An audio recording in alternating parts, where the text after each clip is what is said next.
connection. I'm Mira Rubin here with you on Enlightened World Network. And today's topic is the cauldron. This is sort of a new metaphor that I've come up with that I'm excited to share with you. But before we get started, before we dig into that, let's just take a minute or two to get present, and let's take a deep breath in through your nose and hold it. And imagine brilliant, bright light coursing into your body and your being and lighting you up from the inside out, electrifying and energizing. And as you exhale, exhale any stress, any tension, any fatigue, negativity. And now let's take another deep breath in and hold it, and imagine clean, crisp oxygen nourishing all your cells, all your blood, moving through your bloodstream, nourishing all your organs. And as you exhale, exhale any remaining toxins, fatigue, negativity, toxicity. And now let's just gently press our palms together and softly, softly, softly rub your fingers against your palms. Feel the tingling and the tickling and that wonderful, wonderful sensation. And welcome, welcome. It's great to be here with you. And good morning, Rosalind. Today's topic is the cauldron. So I was having this wonderful conversation yesterday, and we were talking about expectations and living life from this ideal of what life should be, which is really, really fascinating. Like, family should be the place where we're seen and heard and embraced and loved unconditionally, and um, that's how family should be. So if my life doesn't conform to that, then there's obviously something wrong with my life, or my life is somehow less than. And what happens as a consequence is that I then can or tend to diminish the amazing things in my own family or my own life that isn't living up to this manufactured ideal, right? That this vision of the perfect family, or the perfect experience. That what happens is, good morning, Angel. Wonderful to have you here. We're talking about the cauldron today, but first I'm starting out by talking about how we often compare our lives against an imagined ideal. Oh, from Norway. Great to have you here from Norway. How neat. Um, so when we when we compare ourselves against these false ideals, we can't help but be um, but come up short, right? And so in looking at life, rather than trying to make it this, good morning, Dido, great to have you here as always. um, Rather than trying to make life conform to this fantasy of how life should be, we get to realize that our lives are are like a cauldron, that we are, as our identity, kind of like this wonderful cauldron that has all these ingredients in it. It's like, not we're not it's not like we need to be happy all the time, for instance, but that life is made of all the range of experience and emotion, that life is filled with joy and sorrow and expectation and disappointment and anger and jubilation, and the whole gamut. And we all have these different experiences in different measure. Good morning, Robin. Great to have you here. And so, with all of these experiences and all of these emotions combined in their unique proportions in our own individual cauldron, that makes our lives unique. And if you're a person who cooks, you know that the ingredients that go into a recipe are not necessarily ingredients that can be enjoyed alone. So, for instance, particularly with the seasonings, you wouldn't necessarily be eating nutmeg by itself, or garlic powder, or salt just by itself, or etc. You get the idea. And and if we think about our lives as this cauldron, making this wonderful individual special soup, then we can appreciate the different experiences in our lives that are the seasoning. And as we're cooking, different ingredients rise to prominence, as it's boiling. Maybe, maybe we're more aware of the onions that are in there than we are of the beans, for instance, or just you're getting the idea. And so Angel says, have more fun in playground, just be you, and see who came to play and who comes to play and who comes to lift you up when you are down. The love in our food tastes the best. Good morning, Tammy. um, Maggie's pretty feisty this morning. She took one of the keys off my keyboard of my laptop yesterday, and obviously well, I don't know if it's obvious, but I'm broadcasting this on my laptop. So, and I do all my work on my laptop. And so Maggie likes to walk on the keyboard, but yesterday she took it a step further and she actually stole one of the keys. And I had a bear of a time getting it affixed to the keyboard, and she promptly pulled it up again this morning. So she's not liking that I'm keeping her from the keyboard, and is using me as her chew toy. So anyway, we're talking about the cauldron, and I kind of love the idea of the cauldron because it inspires to me the idea of magic, good magic, and and putting together all these really wild ingredients that then combine to make ourselves, or to give us the the life that we have. So we're the container, we are the cauldron, and we're containing the unique blend of ingredients that makes us us. And what what I love about this is that it gives us the perspective to understand that we're all of these things. That I'm not, a person I was talking to was talking about identifying with their emotions. So, for instance, to say, I am depressed, like that's who I am, I'm depressed, or I am angry, or I am happy, or I am bored, or any number of those different expressions, and taking that on as if it's an identity. And Maggie doesn't think that's such a great idea. Are you finished? Are you finished? Not yet. Okay. So when what we get to do is to recognize that all of those aspects of our lives and of our expressions are simply a part of this bigger stew, and that the stew is the composite of all of us, that there's this wonderful really, are you done now? Okay, so maybe she's done now, I'm not really sure. So she, she's a character today.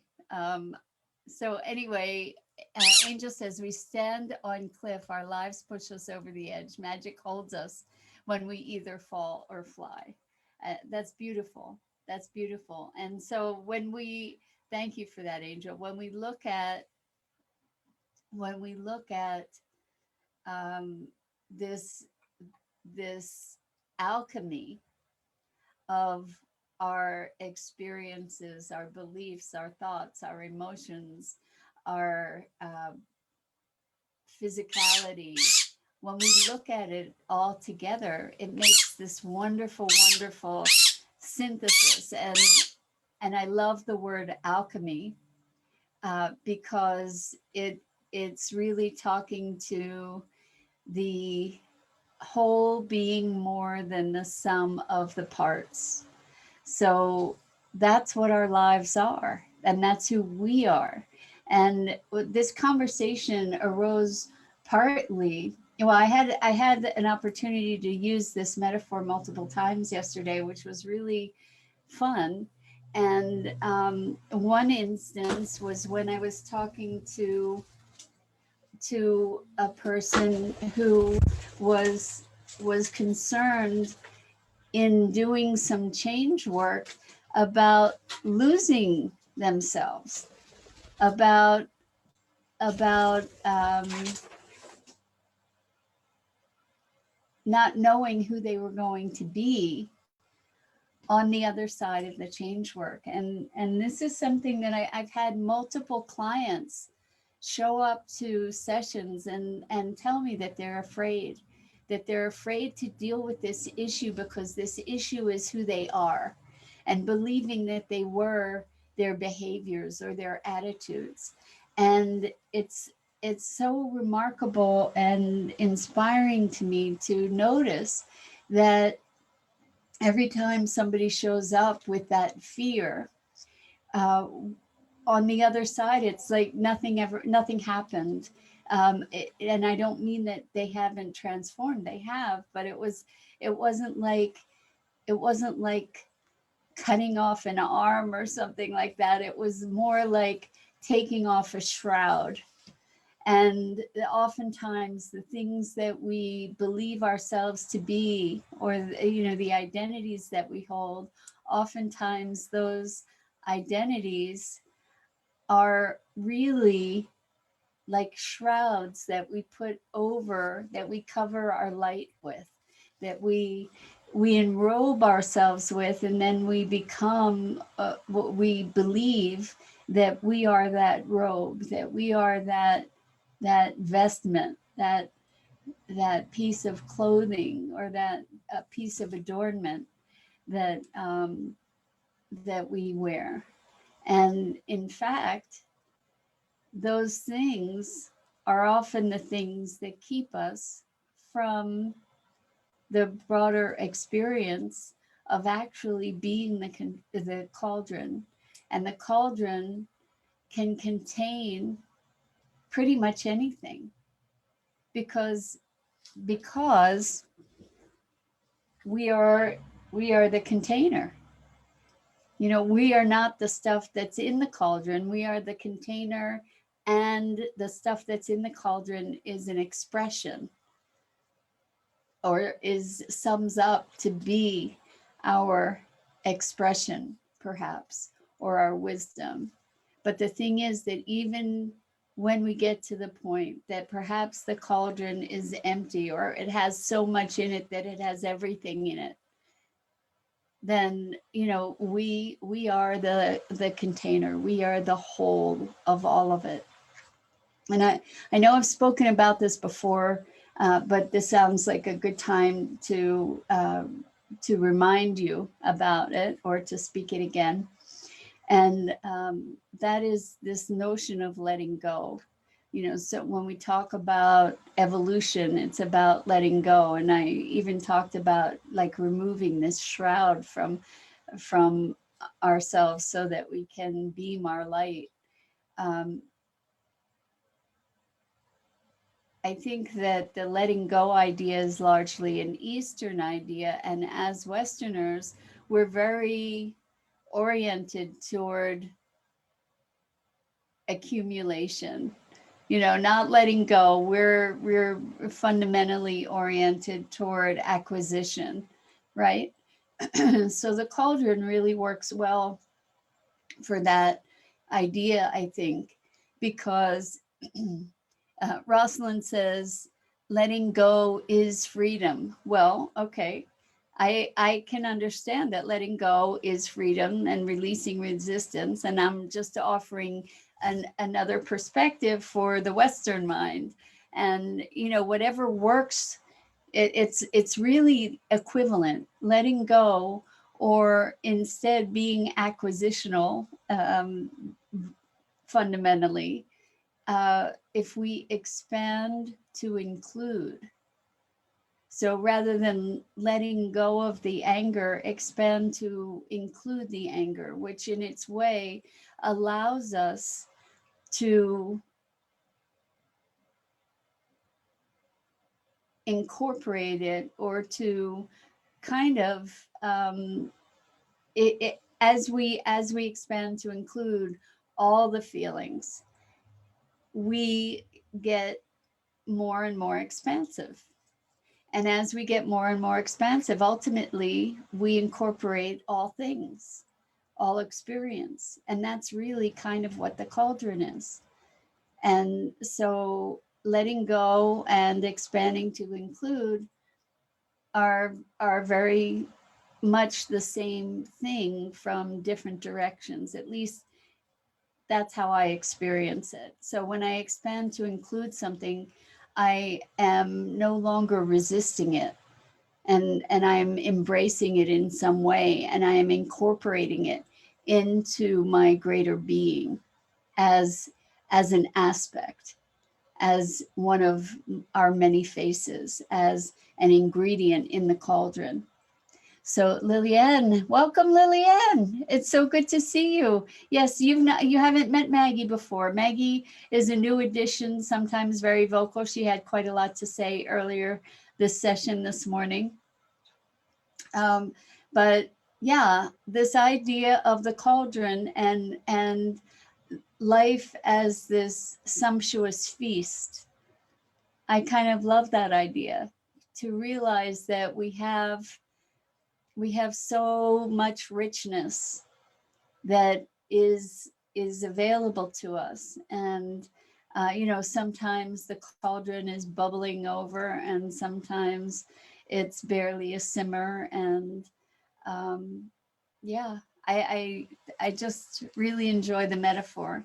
And so one person that I was having the conversation with, and this is where it came from actually, was talking about, yeah, but I want the cauldron to be this golden vessel instead of the cauldron. And I thought that was such a really great way to have this conversation, because we want that, like the golden vessel is this imagined ideal, and the cauldron is this really sturdy, solid. I picture it as, you know, like this rounded big pot, and it's black, and it's heavy, and it's like metal, like cast iron maybe. And I it actually feels better to me when I think of this cauldron, rather than um, this the golden chalice or whatever, because that's an ideal, that's idealized. The cauldron can contain all of life. At least this is the way I'm imagining it. So I'm just sharing that with you to see if it creates a different visceral sense for you. You know, like I don't have to worry about the cauldron boiling over. You know, because if it does, it can handle it. And again, there's I see us being able to stir that cauldron, and to spoon out ingredients that we want to taste in that moment. Liliane says, yes, I'm working with letting go. It's a challenge. So exactly, Liliane, for me, letting go was really challenging. But instead of having to, hold on with grip and a clenched fist holding on, expanding to include has a gentleness about it, so that I can expand to include my disappointment, my rage, my sadness, my joy, my love. I can expand to include that. And as I expand to include that, what I know and what I recognize and what I experience is that if I can expand to include that I am not that. I am not my anger. I am not my sadness. I am not depression. I am not anger. I am not hatred. I am not resentment. I'm not even love. I'm all of it. I'm being. I'm life. I'm the expanse of all of it. And maybe some might say that the cauldron is love. That's possible too. But I found the mechanics of letting go eluded me, whereas expanding to include, I could imagine myself embracing that feeling, that what that brings. Expanding to include brings acceptance, brings an allowing. It brings a lack of resistance, right? And so for me, the dynamic of that was just more accessible, and is more accessible, because now I can recognize that all of these things are part of me, but none of them are me. I may express this or that at a different time, but that's not who I am. I am not my behaviors. I am not my thoughts. I am not my beliefs. I hold them, and I can hold them with clenched fist, or I can hold them with open hand. And that's why when I talk about beliefs, I talk about, well, my working hypotheses, because I am moving into being able to hold these beliefs and these ideas as tools and as hypotheses, tools for living. Lillian says, I work with it every day. I feel the worst to manage letting go is that I cannot fix others' life with my family. And it's hard to just let that go when I always have been their support in all ways. Yeah, so I that's a biggie. It's a biggie to be wanting to fix people, and to make decisions for other people's lives. We make judgments about how other people live and how they should be able to live better, and we want to protect them from pain and suffering, and we want to uh, shield them or help them. And the thing is that all of our ideas about their lives are coming from our own perspective and our own judgment. And that we get to look at that.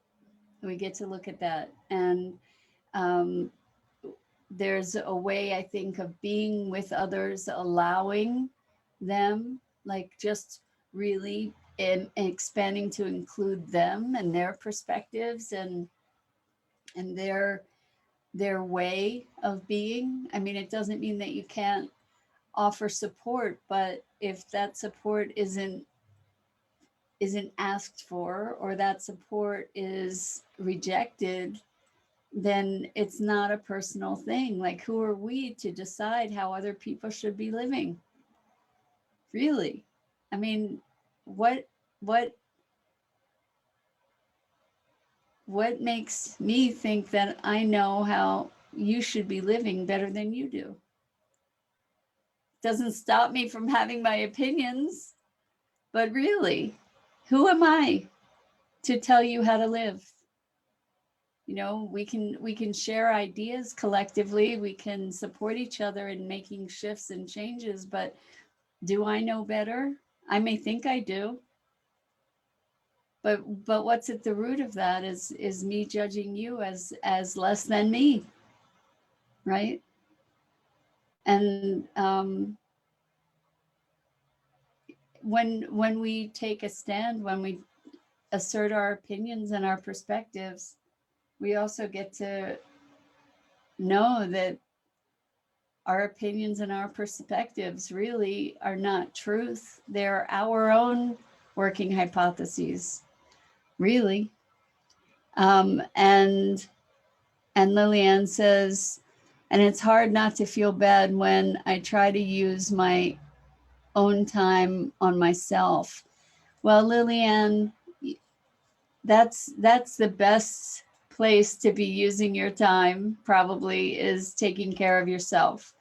And I don't mean to the I think that as I take care of myself, part of taking care of myself is recognizing that it feels good to support others in a variety of ways.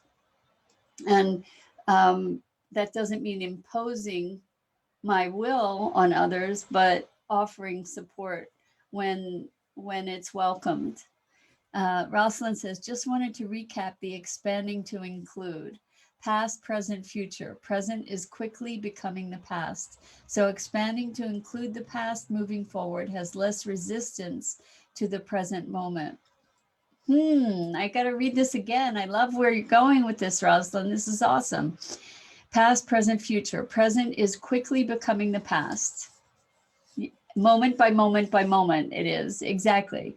So expanding to include the past moving forward has less resistance to the present moment.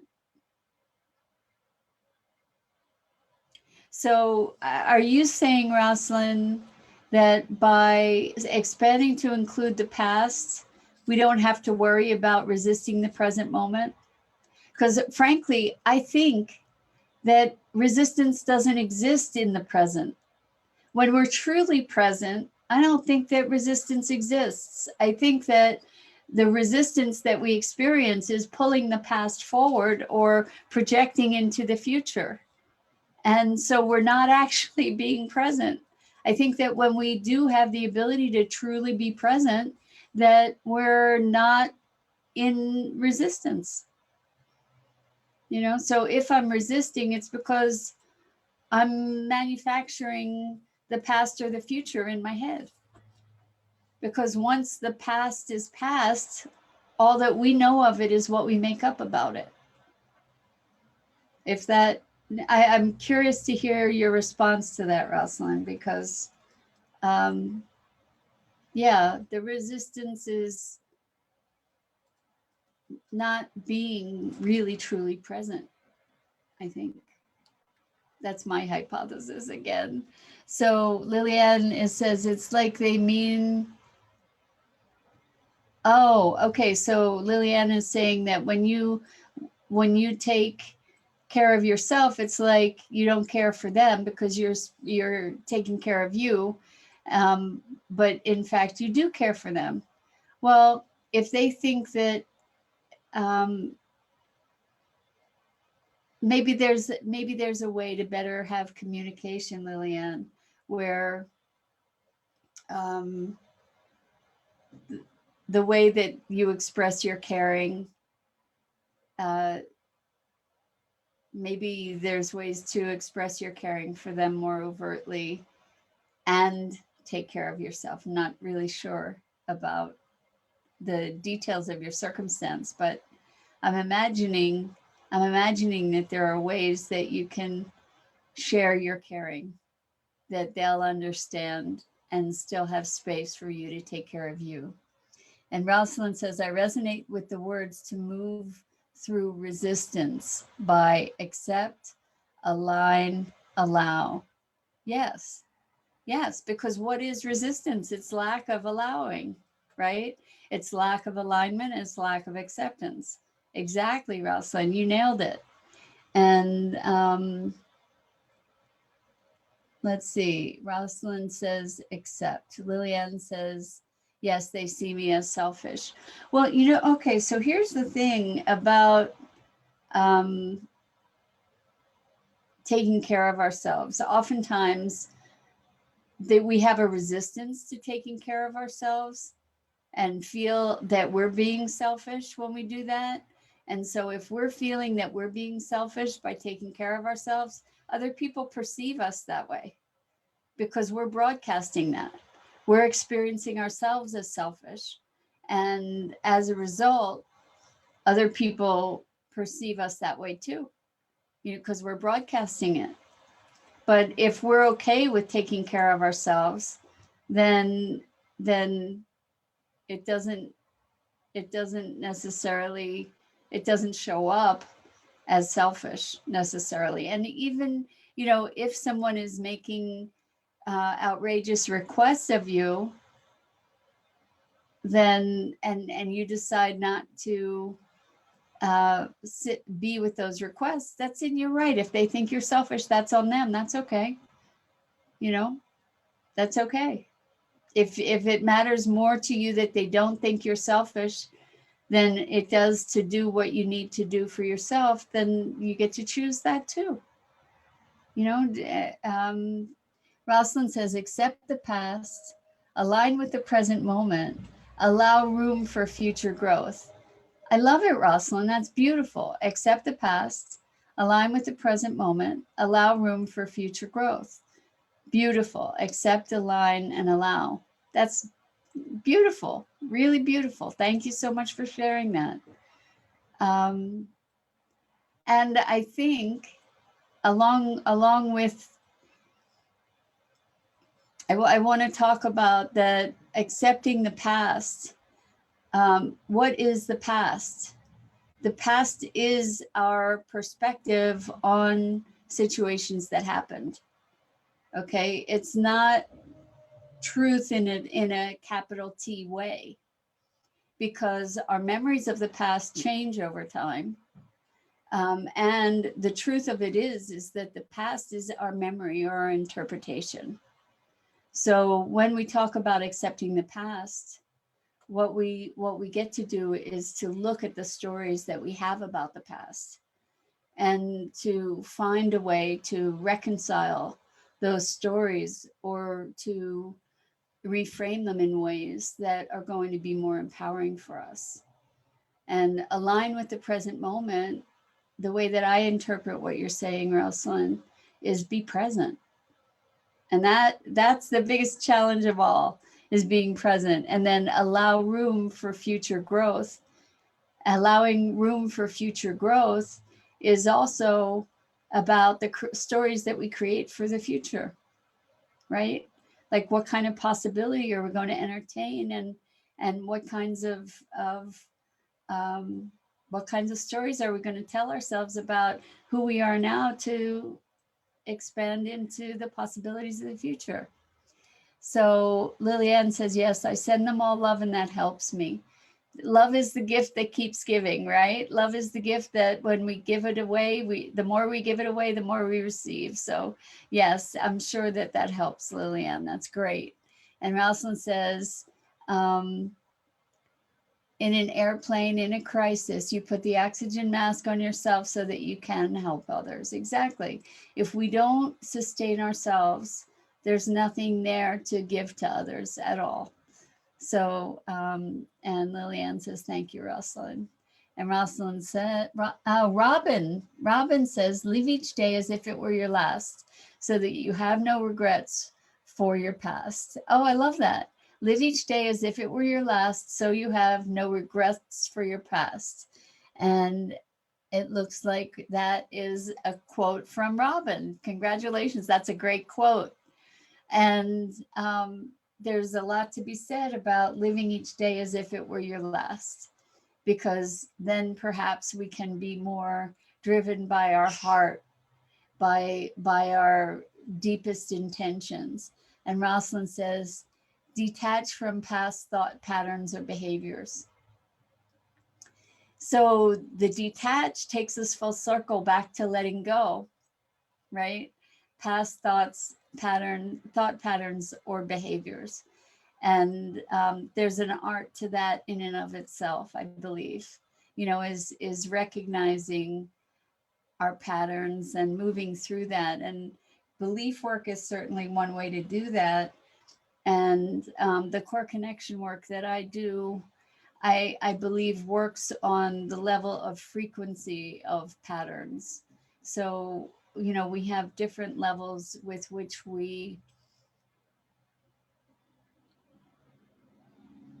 different levels of awareness. So we can be aware of a belief, we can identify a belief and try and recreate a new belief.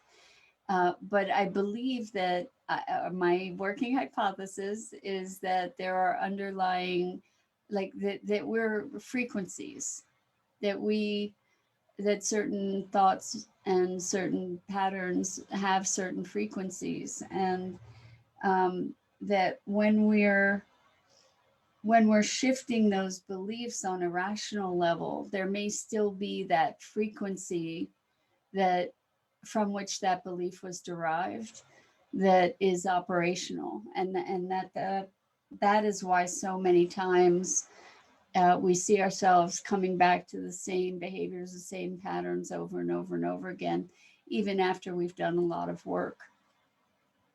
When we can shift on a fundamental level of frequency, then I believe that the shift is actually long lasting, if not permanent. So Rosalind says it's a work in progress on a daily basis. I agree with you 1,000%. So daily we get to become more and more aware, and hopefully more and more allowing, and less resisting perhaps, and more and more conscious and mindful and present. Yeah, what a great conversation today, guys. Thank you so much. The cauldron, right? We are in the cauldron. We are the cauldron, and collectively we're in a cauldron too. You know, it works as a metaphor for me. I don't know if it does for you or not, but anyway, it's kind of a fun thought. I do like to cook, so that's part of it, and I like making all kinds of concoctions and fermentation stuff, and you know, it's all alchemy. So bottom line, the cauldron equals alchemy for me, and maybe it's a useful metaphor for you.